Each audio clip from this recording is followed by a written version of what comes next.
Psaume 116. Thème: Je ne peux pas rester silencieux. Bien-aimé dans le Seigneur, il est facile de crier quand on souffre, mais il est parfois difficile de dire merci quand Dieu nous délivre. Le psaume 116 est le témoignage d'un homme qui a traversé une épreuve profonde.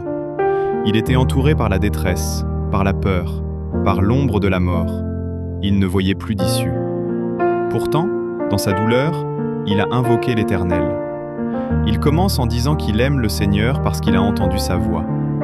Quelle déclaration puissante!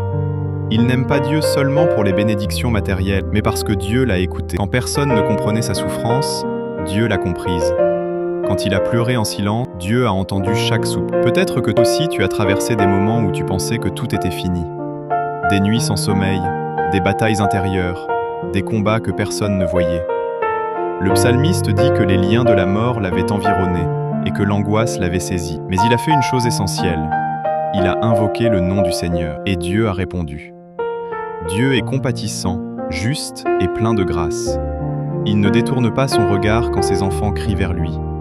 Il délivre, il restaure, il relève celui qui tombe. Si tu es encore debout aujourd'hui, ce n'est pas par ta propre force, c'est par la grâce de Dieu. Après sa délivrance, le psalmiste pose une question profonde. Que rendrai-je à l'Éternel pour tous ses bienfaits envers moi? Il comprend qu'il ne peut pas rester indifférent. La bénédiction appelle la reconnaissance. La délivrance appelle le témoignage. Il décide d'élever la coupe du salut et d'invoquer le nom du Seigneur publiquement. Il ne garde pas son miracle pour lui-même. Il ne cache pas ce que Dieu a fait. Il choisit de témoigner devant le peuple. La reconnaissance véritable ne se cache pas, elle se manifeste. Il parle aussi d'un sacrifice d'action de grâce. Cela signifie que la gratitude ne doit pas être seulement émotionnelle, mais intentionnelle. Dire merci avec la bouche, mais aussi avec la vie.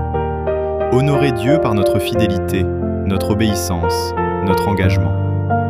Aujourd'hui, ce message nous interpelle. Combien de fois Dieu nous a-t-il protégés sans que nous le réalisions? Combien de dangers avons-nous évités sans le savoir? Combien de batailles avons-nous traversées parce que sa main nous soutenait? Si Dieu t'a gardé en vie, si Dieu t'a relevé d'une situation impossible, si Dieu t'a donné la paix après la tempête, alors tu ne peux pas rester silencieux. Que ton cœur dise « Seigneur, je t'aime parce que tu m'as entendu. Seigneur, je te remercie parce que tu m'as délivré. Seigneur, ma vie sera un témoignage de ta grâce. » Que notre reconnaissance ne soit pas seulement un moment, mais un style de vie. Amen. Bien-aimés frères et sœurs, je veux adresser un mot spécial de remerciement à chacun de vous qui avez pris le temps d'écouter ce message.